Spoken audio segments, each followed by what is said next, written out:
Hey guys, welcome back to my channel. It's Jill here with At Home with Jill, and today's video we're going to be sharing our 10 favorite games that can be educational and used in homeschool or just used in general and the kids don't realize they're learning when they're playing them. Today's video is a collaboration hosted by Katie at Life in the Mundane, and if you have not checked out her channel yet, you definitely should. She shares a ton of resources on there and she has been doing gift guides and everything.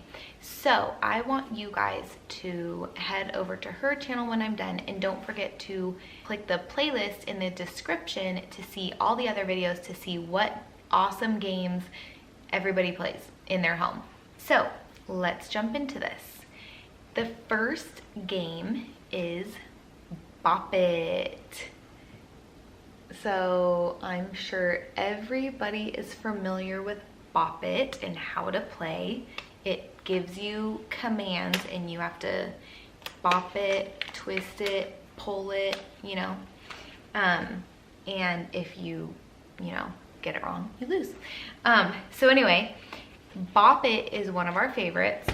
Bop It actually works out your brain and it can help you improve your memory and focus and learning skills and everything. So, Bop It. The next one is Spot It. So we've had Spot It for a few years, and I think we got it for Christmas or something. My 5-year-old can play this, and she was playing it when she was 4. So I wouldn't wait until age 7 for this game, for sure. You could teach your 4-year-old. It's a stack of cards with pictures on them of all varying colors and shapes and sizes. So like this card has that big purple pair of scissors, where another card might have a tiny pair of purple scissors. And so what this game is actually good for, so this game improves our visual discrimination. And visual discrimination is the ability to perceive similarities and differences between two objects. So like differences in sizes, shapes, colors, objects. And okay, so I'm reading this from pathfinderslearning.com, and it says visual discrimination is key to reading and writing. Some letters and numbers look very similar, like B and D and 3 and 8. If these are mixed up, reading and writing and mathematics becomes so much more difficult. Duck becomes buck, 2 + 8 = 5, stuff like that. So being able to pick out the details that distinguish one thing from another is important, and this game is a really fun way to help improve that skill. So the way you play this is you have each player has a stack of 10 cards or 5, whatever, however long you want the game to last.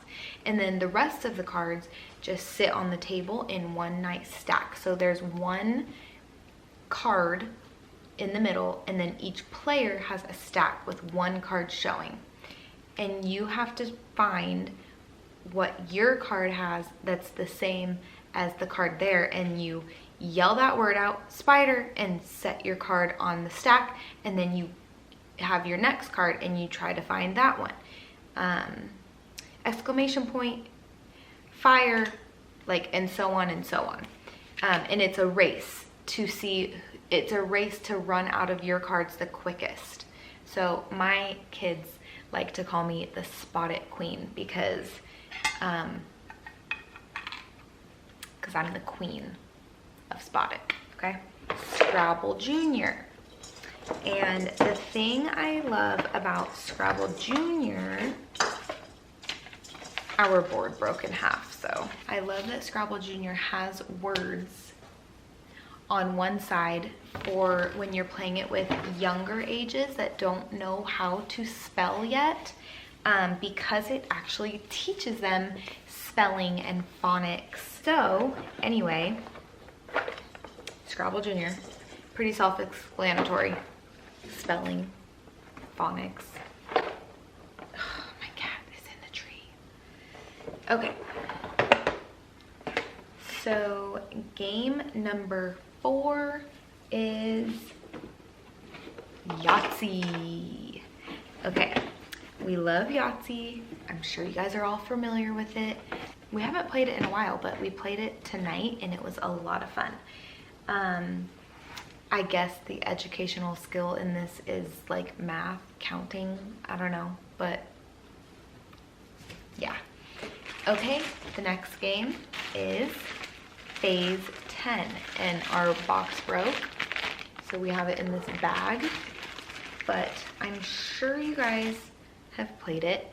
It's a rummy inspired card game where you have to get your phases. So each round is a new phase, and you either have to get like a 4 of a kind, or a run of 4, or a run of 5, a run of 7, a run of 8, a run of 9, which would be like 1, 2, 3, 4, 5, 6, 7, 8, 9, or 2, 3, 4, 5, 6, 7, 8, 8, 9, 10, 11, 12, like so on and so on. Or you have to have all one color on one round is colors, and on some rounds you have to have 4 of a kind and a run of 4 or whatever. So there's different phases, and it's just basically a race to see who can get their 10 phases first. There's also a way to keep score.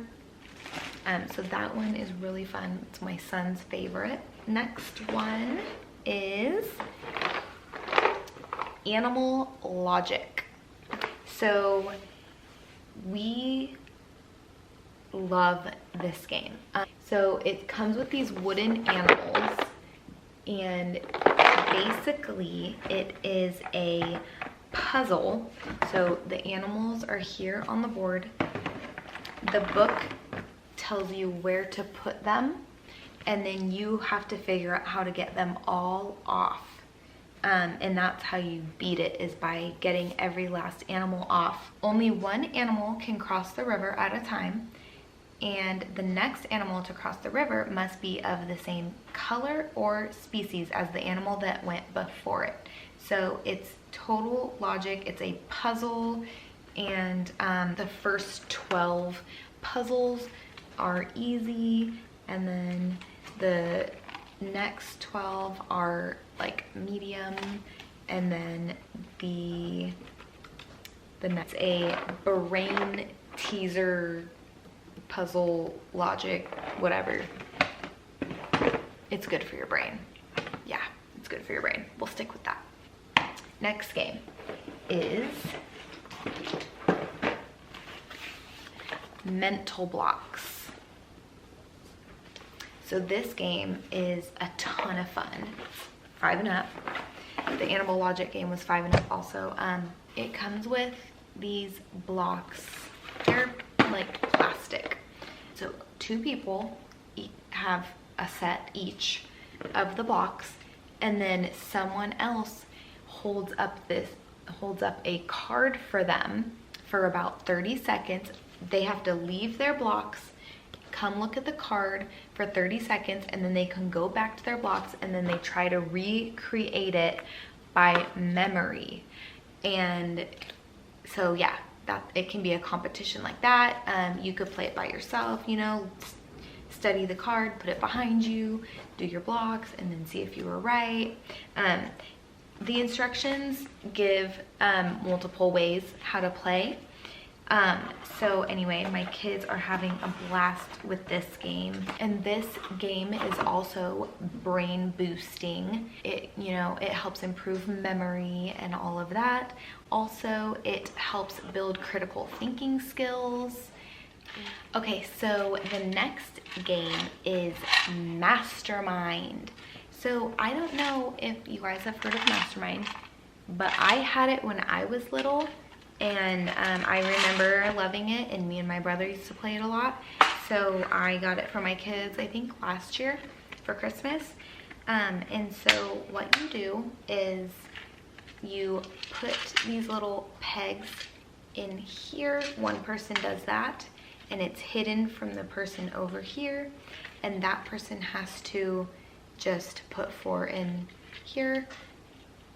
You have to start somewhere, so you just pick 4 to put here, and then the person that made their pattern over here has to tell them if there is if any colors are right, how many colors are wrong, how many colors are in the right spot. So right color, right spot, or wrong color, wrong spot. Anyway, and then so based off of their score here, then they move to the next row and guess again and again and again. Obviously the goal is to guess what this pattern is before you run out of rows to guess. So yeah, this one is really fun. So Mastermind helps with problem solving skills, and it's just, I feel like it's another like brain boosting game. You're really exercising your brain when you're playing this. Second to last game is Quirkle. So I don't know if you guys have heard of Quirkle or not, but I think it was another game that we got for Christmas one year, probably from my mom. Looks like this, and it comes with these wooden tiles. Each player has 6 tiles, and when it's their turn they can put out their tiles, and we can either build rows of all one color or rows of all one shape. That's how you make your moves. And the goal is to get rid of as many blocks as you can. Each row can only have 6 tiles. If you put the 6th tile on, you actually get 12 points because you get a Quirkle, and that is 6 points for the 6 tiles plus a bonus 6 points.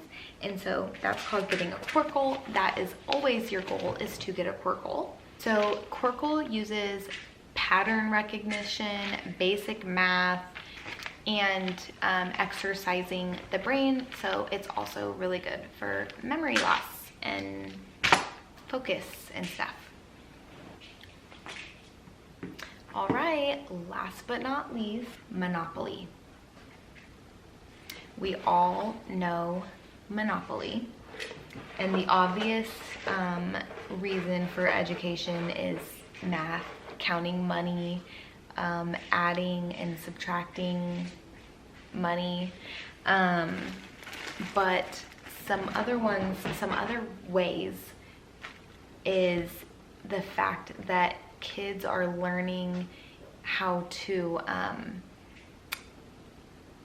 almost like be an entrepreneur, negotiating and bartering like properties and stuff, and learning how when you land on something, like you have to pay rent. Like it kind of teaches life skills in a way, and taxes. I think it's just awesome with all of that. Another thing is percentages, because so if a player is like short on money and they have to mortgage a property, they have to figure out like the 10% and stuff like that. And then multiplication.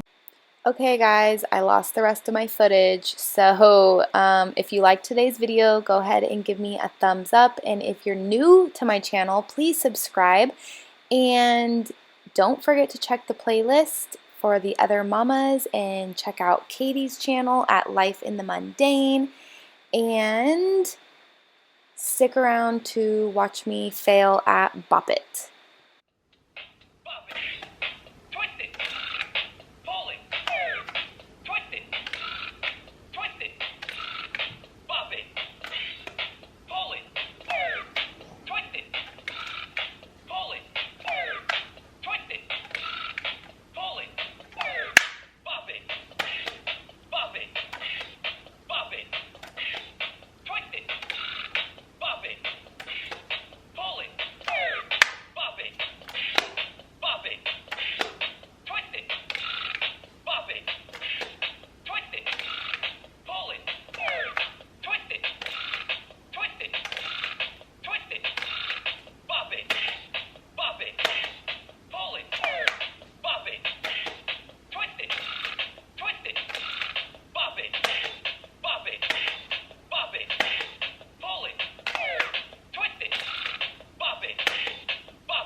guys.